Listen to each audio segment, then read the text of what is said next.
Well, good morning, everyone. Welcome to 3LG segment number 45. If you haven't already subscribed, go ahead and do that while I get started. Okay? Today's segment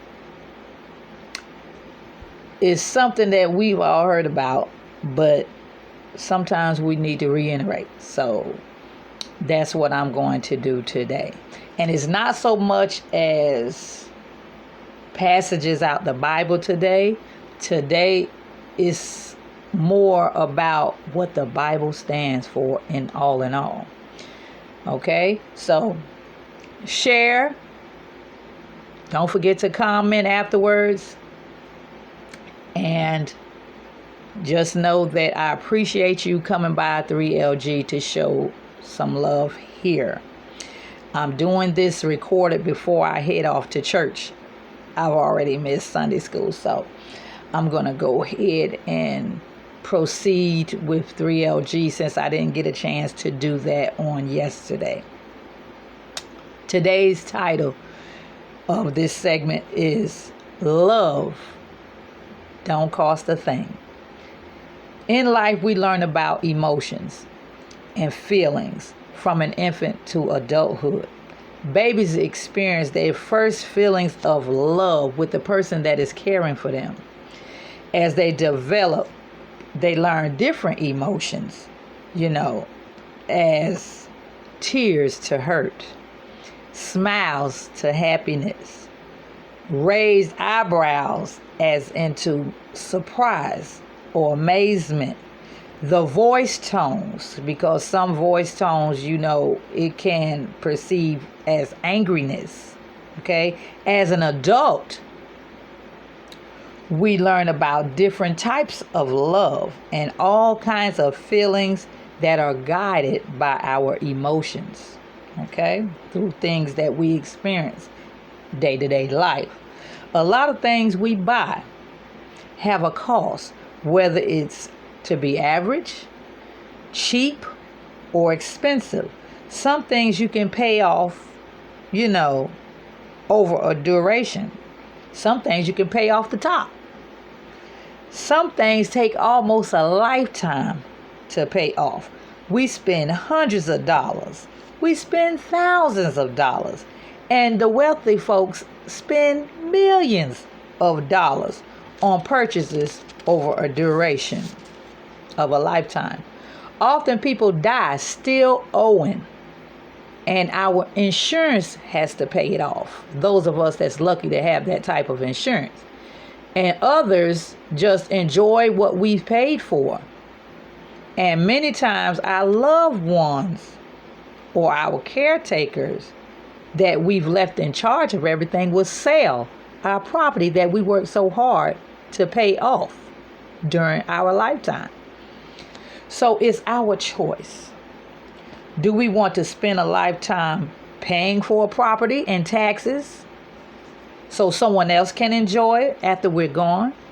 Or do we want to purchase early so that we can enjoy most of what we're paying for and don't spend retirement years still paying for it? Or do we want to never own anything and just continue to rent to the day we die, leaving no property for our family? However, money left behind is just as good as property for some people, because money is all that.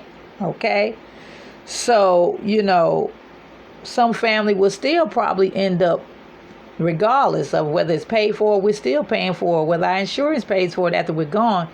Some of our property that we work hard and spend our money on, whether we paid it off or it's left on after we die, our loved ones or whoever you left in charge will end up selling that property anyway, if they don't want it themselves or don't want to live there, don't want to be hassled with renting it out. This is a serious question that we have to ask ourselves at an early age, like 20 to 30.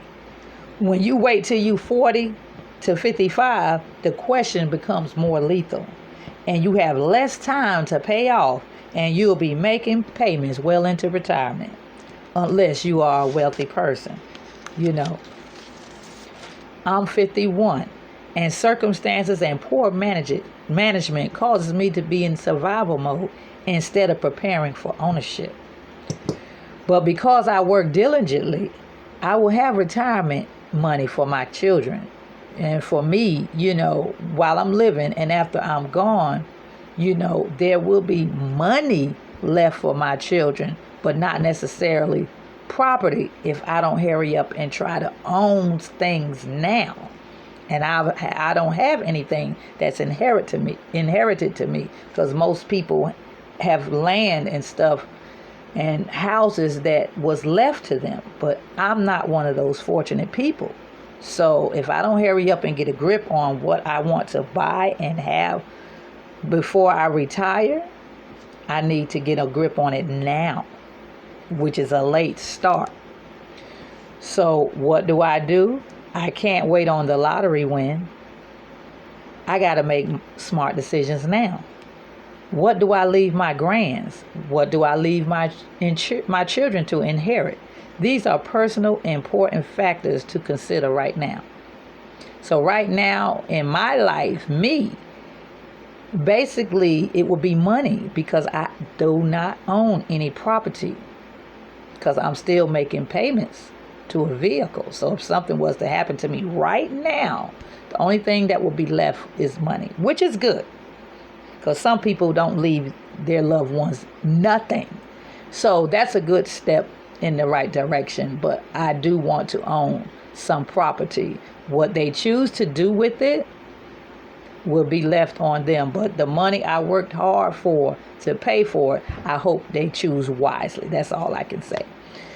Insurance policies is a must, or some kind of bankroll, like I was just saying.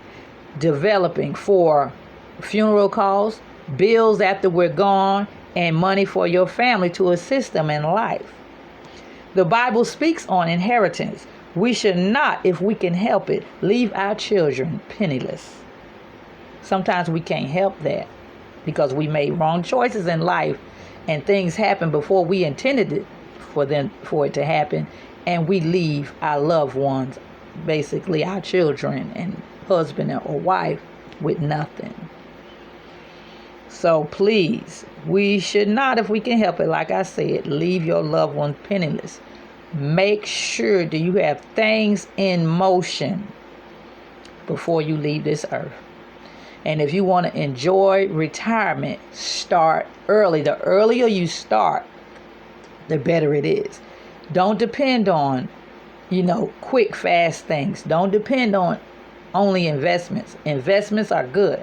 If you can get into it and be smart and think smart with it, that's fine. But don't depend on that to be a way for you later on. Okay? Don't make the mistake of waiting till you 50 and above to try to purchase something. Because if you purchase something, it's going to be something that need work on it. It's going to need a lot of help trying to get it to where you want it to be if you're able to pay it off before you retire. So that means, 15 to 17 years. Can you pay off a house that normally takes 20 to 30 years in that length of time? So think smart. Don't be like me, honey. Wait until it's too late. Don't let circumstances hit you and you're into retirement and your retirement check is going towards a car payment or a house payment. We want to have that done before we retire. Okay? We spend unnecessary money all the time. We then complain, why my money short? You know why?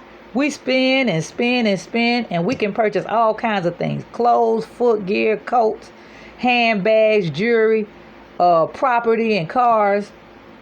What we can't buy is compassion, loyalty, respect, stability, or love. Love is a feeling that we can't control. We love who we love. Love don't cost a thing, monetarily, that is. Yet love is ever so rare. Even though it's free, it's rare. People get love confused with other feelings, and this is because people are either lonely, desperate, or clingy. Okay? Please understand that everybody that smiles with you are not necessarily loving you. Okay? They may be just friendly, or they could be fake. Okay? Always, there's somebody that's always hugging people, or giving you dap every single day. This isn't necessarily love, but this is compassion. And some people just want to make you think you are special for their own personal reasons. I don't know what that may be. Some may even be itching up on something quite the contrary to what you think, because they don't know how you will react or respond to what they really want to come straight with. So they use that hugging to kind of cover up what they really doing. And like I said, some people just genuinely so friendly. It's a guy at work, Hunter. Oh, he is just so sweet. He has a woman. He's not disrespectful. He's not hugging these young chicks, these hot mamas. Some of us old ones kind of hot too. But anyway, he's hugging out of love and respect. I mean, you can feel it on him. His spirit is good. Everybody's not like that. Everybody's not genuine when they hugging you, okay? So know the difference. That's all I'm saying. Know the difference. We just want to hope that people only show affection with smiles and hugs when they are genuinely, caring about you. Or, they want you to know that you are a good person. But don't get that twisted with love, honey, because that's totally different. Please understand that, yes, love is free. But like I said, it's rare. It can easily be mistaken for other feelings. And stop confusing love with laying on of hands. Because some chicks think that, some men too, think that physically abusing them means they love them. Because that's not what that is, honey. They thinking because they can't hold back their jealousy and they want to lay hands on them that they just just love them so much. No, honey, that's not love. That's control, and it's anger issues and possessiveness, okay? And just downright mean. People that always call to see where you at. Some people think that's love. Baby, that's not love. That's somebody trying to make sure you don't catch them with what they're doing, where they at. So they want to make sure they know where your location is. Please be smart, honey. Don't think because somebody calling you, where you at, what time, it take this long to get here, you ain't here yet. No, that's a whole nother something else, because it's not love, okay? Rarely that people do stuff like that is out of love or compassion. But love still exists. Don't give up on it. When you love God unconditionally, He blesses you with the ability to love on other people just because, okay? And when you're really blessed, honey, some people have the gift of discernment, honey. With discernment from God, you can see past people's masks. You can see past them fronts they be making. And you'll be able to feel or see bad spirits around a person that's not genuine.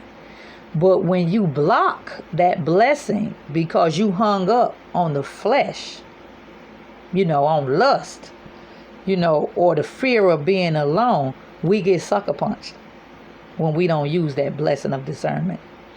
Everybody don't have discernment, but those of us that are blessed with that, you block it. We get on them ships that never dock. Okay? We get subject to all types of abuse, basically stuck on stupid. Okay? Let's not be blindfolded when we make decisions. Okay? Please stop wearing your heart on your sleeve, meaning fall in love too quickly.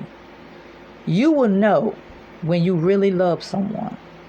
Trust me, you will know.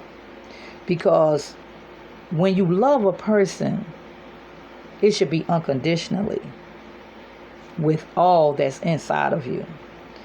You love that person through joy and sorrow, through pain and joy, through sickness or good health, whether they rich or they broke.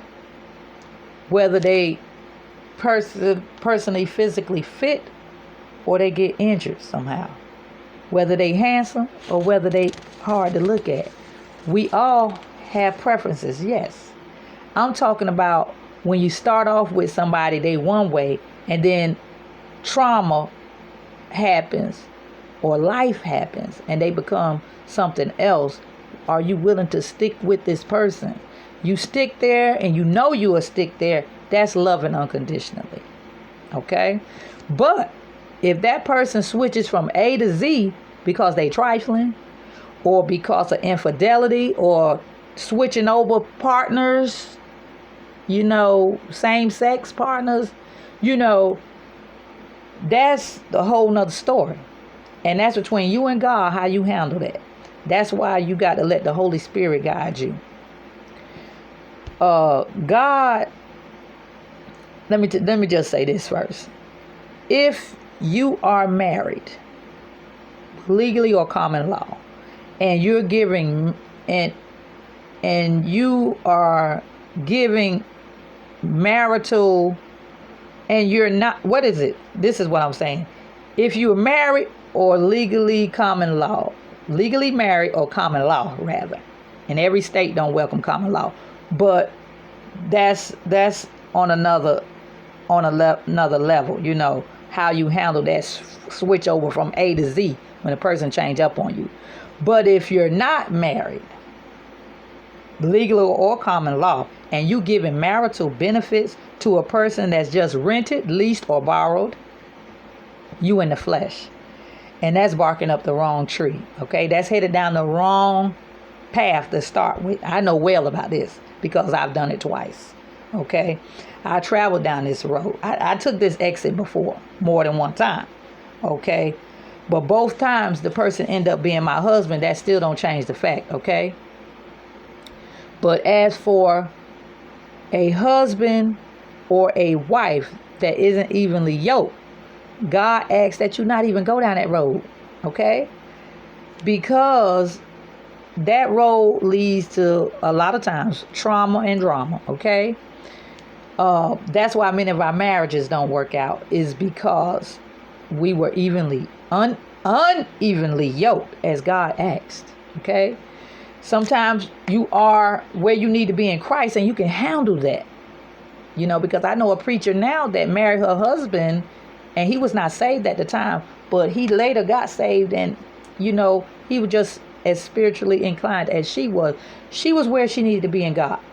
Evidently, I wasn't, okay, when I got married to my second husband, because, we were really different, totally different, okay? So we was like apple and orange, okay? But I thought I could handle it, and I couldn't. So please, when God gives you a hint or give you things, red flags, and you ignore them, that's why we end up in the boat that we be in, okay? Love was in the midst, but it was only one-sided. And it wasn't unconditional, okay? Love doesn't cost a thing. But mistaking other feelings in the place of love may cost you everything. Love God. Commit to Him first. And let the Holy Spirit guide you in love. And we will make the choice in love that we need. Okay? Not always what we want. Okay? Sometimes we want a love we can't handle. We want a love we ain't capable of giving ourselves. We want all this grand, love, but we can't reciprocate that same love. Okay? Late, but never too late. I made two terrible decisions in my life, but I have not given up on love, honey. I have not. God has given me another chance in life. So the same way He has opened a door for me, He'll do the same for you. Trust Him. Know that He will. Love Him more and more every day. And the choices that we make will make more sense. Don't use the word love so loosely. Like is okay. Really liking is really good. But no love, when it hits you, okay? Possess what it takes to make it through love. Because love ain't easy. It may be free, but it's not easy. Okay? Love is great. Love is free. But the love of God is unmatched. Okay? Seek his face first. I love you. God bless you. Like I say, love is free, honey, but it's rare. And when you get it, you will know you have it. Stop putting conditions on people, because that isn't love. When you love a person for who they are. You don't try to change that person. Love that person genuinely. I can tell you about some good love in the Bible, but I'm not going to go there this session. Because if you're reading the word, you will come across some of that love. I'm telling you. So, from my heart to yours, love unconditionally. Show people love. Be a loving person. And like I say, when you love God first, you can't help but to love on other people. I love you. As I always tell you, God bless you. Have a prosperous week. And I see you next weekend for segment number 46 here on 3LG. Peace.